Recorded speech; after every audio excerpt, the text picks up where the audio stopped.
Hey plant lovers, welcome back to our channel. Today we're talking about the mystery of why orchids bloom, and what I discovered is going to change everything you think you know about this extraordinary plant. Picture this.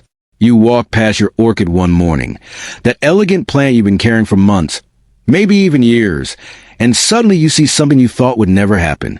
A flower spike emerging from between the leaves, with buds that look like they came from another dimension, ready to open into blooms so perfect they don't even look real. And you think, how did this happen? Because orchids are notoriously difficult to rebloom. Most people buy one in full flower from a grocery store, enjoy those blooms for a few weeks, and then watch as the plant sits there for years doing absolutely nothing. Just green leaves, no flowers, no action, just waiting. So when it finally happens, when that spike appears and those buds start forming, the question isn't just why did it bloom, but what does it mean that it bloomed right now, right here with you? Today, I'm solving that mystery completely. And here's what's wild. The spiritual explanation and the scientific one point to the exact same conclusion from totally different paths. But before we dive in, hit that like button and subscribe, because what's coming is going to blow your mind. First, you need to understand something fundamental. The orchid, particularly the Phalaenopsis or moth orchid, is one of the most mysterious indoor plants on the planet. You see them everywhere, in offices, on dining tables, in bathrooms, practically in every space imaginable. And the reason is simple. When they're blooming, they're absolutely stunning. Those flowers last for months, not days or weeks. We're talking about 2 to 4 months of continuous blooms. Some would have 10, 15, even 20 flowers on a single spike, cascading like living sculpture. But here's what's interesting. Getting an orchid to rebloom is considered one of the greatest challenges in indoor gardening. There are people who've had one for 5, 7, 10 years and have never seen it bloom again after that first grocery store display. Not once. Others have had one for just 18 months, and suddenly that flower spike emerges like magic, with blooms even more spectacular than the first time. And that generates a question that has intrigued gardeners, spiritual practitioners, and scientists alike. Why does it bloom when it blooms? What triggers it? Is it coincidence, or is there something deeper behind it? And I'll tell you something that's going to surprise you. Both the spiritual explanation and the scientific one point to exactly the same conclusion, just from completely different paths. But to understand it, we first need to talk about what wisdom traditions tell us.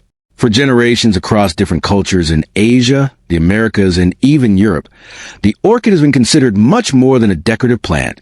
In traditional Chinese culture, where orchids have been cultivated for over 3,000 years, this plant represents refinement, elegance, and purity of intention. Confucius himself called the orchid the king of fragrant plants, and wrote that being in the presence of virtuous people was like entering a room filled with orchids. But when an orchid bloomed in a Chinese household, especially unexpectedly, it meant the home had achieved moral excellence. It wasn't about wealth or status. It was about the quality of character of the people living there. The plant was responding to invisible virtues: kindness, patience, dedication, and integrity. And there's actual reason behind this that connects to human behavior. A person with patience will check the plant regularly without disturbing it. A person with kindness will adjust conditions when something isn't working. A person with dedication will maintain consistent care over months and years. These aren't abstract virtues. They're behaviors that create exactly the conditions orchids need to thrive. In Japanese culture, orchids represent spiritual luxury, the ability to appreciate beauty for its own sake, not for status. In traditional Japanese homes, an orchid blooming was seen as confirmation that the household had cultivated wabi-sabi, that profound appreciation of imperfect, impermanent beauty. Here in America, particularly in spiritual and wellness communities, orchid blooming has taken on new meanings rooted in personal transformation. I've interviewed plant enthusiasts across California, New York, Florida, and the Pacific Northwest. People deeply involved in mindfulness practices, meditation, and intentional living. And they all report the same pattern. Their orchids bloom during or immediately after significant personal breakthroughs. After leaving a toxic job and finding meaningful work. After ending a destructive relationship and finding peace. After months of therapy that finally unlocked emotional healing. One woman in Portland told me her orchid hadn't bloomed in 6 years. She bought it in full flower, enjoyed it, then nothing. Year after year, just leaves. Then she went through a difficult divorce, spent a year working on herself, started a daily gratitude practice, and within 3 months of genuinely feeling at peace the first time in years, the flower spike appeared. She didn't change her care routine. She didn't move the plant. She didn't fertilize differently. The only thing that changed was her, and somehow the orchid knew, whether that's correlation or causation, whether it's energy or coincidence. The pattern shows up too consistently to ignore. When people's internal world shifts toward clarity, peace, and authentic alignment, their orchids bloom. And here's where Feng Shui becomes fascinating. In Feng Shui, the orchid is considered a plant of abundance, fertility, and perfection.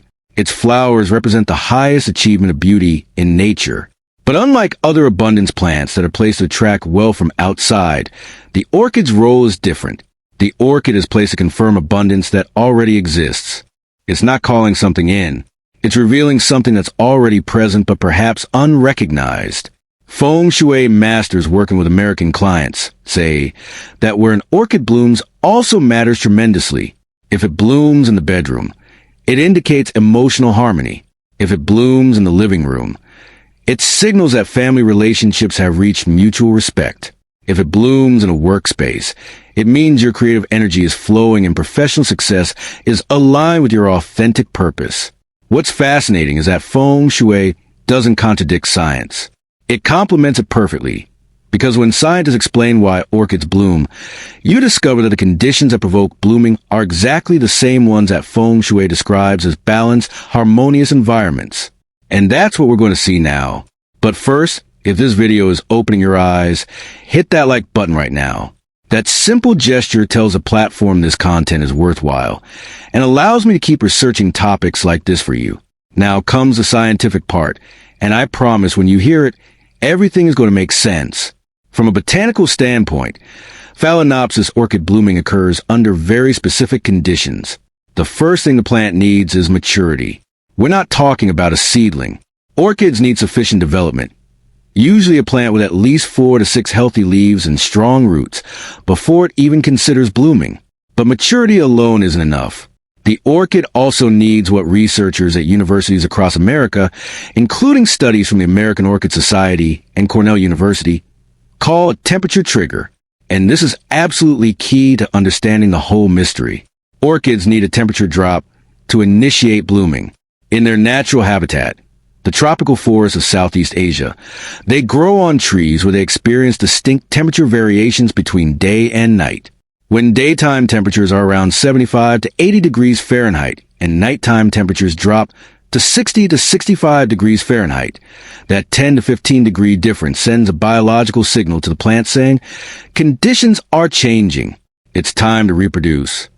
The plant interprets this temperature fluctuation as a seasonal shift, the transition from warm growing season to a cooler period where survival might become uncertain.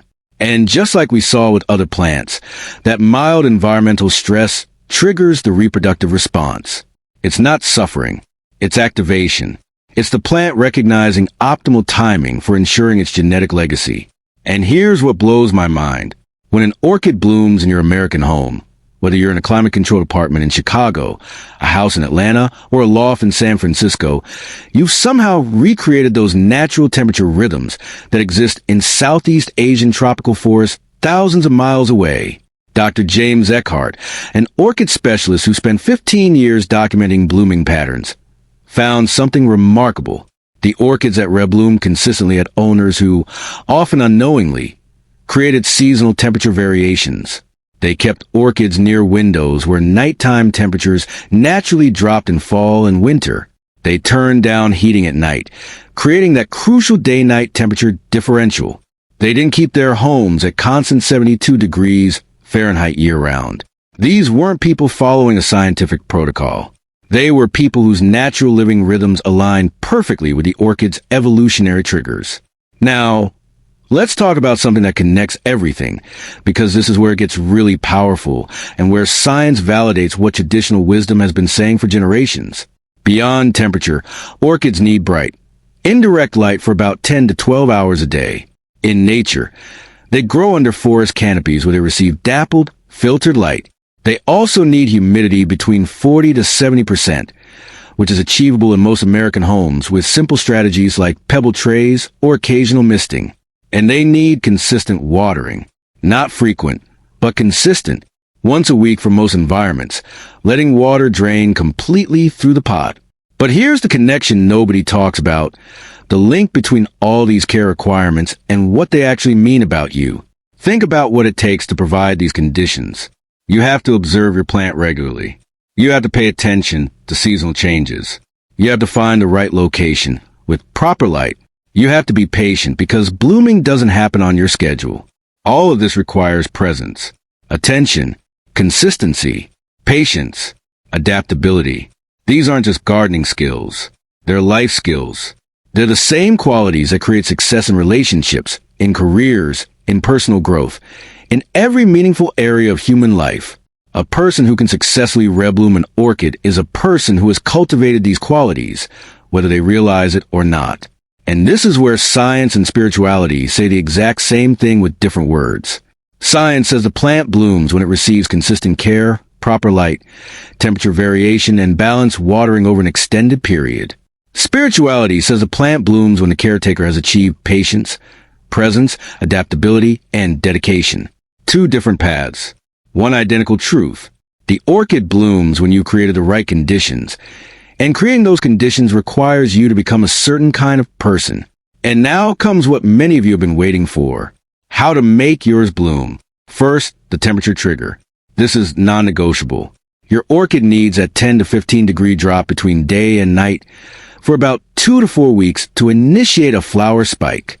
If you live in a climate with natural fall and winter temperature variation, place your orchid near a window where it experiences those cooler nights. Not freezing cold, just that gentle nighttime cooling. If you live in a constantly climate-controlled environment, you will need to create this artificially. Place your plant in a cooler room at night, or near a window with slight airflow during fall months. Second, light. Bright, indirect light is essential. An east-facing window is ideal because it gets gentle morning sun without harsh afternoon heat. If leaves turn dark green, the plant needs more light. If they turn reddish, it's getting too much direct sun. You should be able to read a book comfortably in the same light your orchid receives. Third, watering. Once a week is a general rule, but your environment might require adjustments. Stick your finger into the potting medium. If it's dry, water thoroughly. If it's still moist, wait. Most people kill orchids by overwatering. The roots need to breathe between waterings. In nature, orchids grow on trees with roots exposed to air. They're not swamp plants. Fourth, fertilize weekly. Use a balanced orchid fertilizer diluted to half strength weekly during spring through early fall. Stop fertilizing in winter when the plant naturally rests. Fifth, don't repot unless absolutely necessary. Orchids like being slightly cramped. Only repot when the potting medium breaks down, usually every 2 to 3 years, and do it right after blooming finishes. And six, the hardest requirement, patience.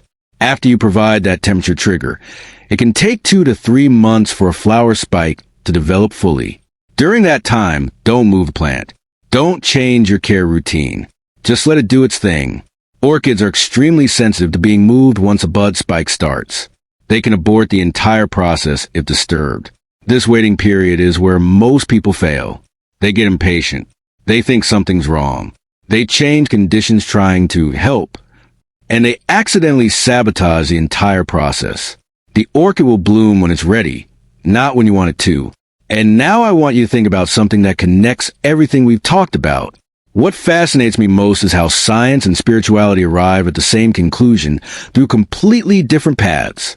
Ancient wisdom says orchids bloom when the home has refined energy, when there's patience, when intentions are pure. Feng Shui says it blooms when the space has balanced energy, when abundance is already present internally. Science says it blooms when the plant receives temperature variation, consistent care, proper light, and controlled environmental stress. Do you see the connection? A home with refined energy is a home where someone pays attention to details, maintains consistency, observes without forcing, and respects natural rhythms. That's harmony in both spiritual and scientific terms. Orchid blooming isn't random. It's a direct response to its environment. And you create that environment. If your orchid blooms, it means you're doing something extraordinarily well, whether you measure it in qi or in botanical variables. The result is the same. Your dedication is being rewarded, and that flower is living proof. And there's something else I want to leave you with. The orchid flower lasts months, yes, but it's still temporary. It will eventually fade. But the fact that it happens, the fact that this plant that can sit dormant for years decides one day to create something of almost unbelievable beauty, that says something profound. It says that even when nothing seems to be happening, growth is occurring beneath the surface. It says that patience is always rewarded. It says that beauty can't be rushed or forced. In a world obsessed with instant results, a plant that takes months or years to bloom reminds us that the best things in life require time, attention, and faith in processes we can't always see. Science, traditions, and Feng Shui all agree it blooms when the environment is right. And you created that environment. Has your orchid ever bloomed? Tell me in the comments. If this opened your eyes, hit like, subscribe, and I'll see you in the next video.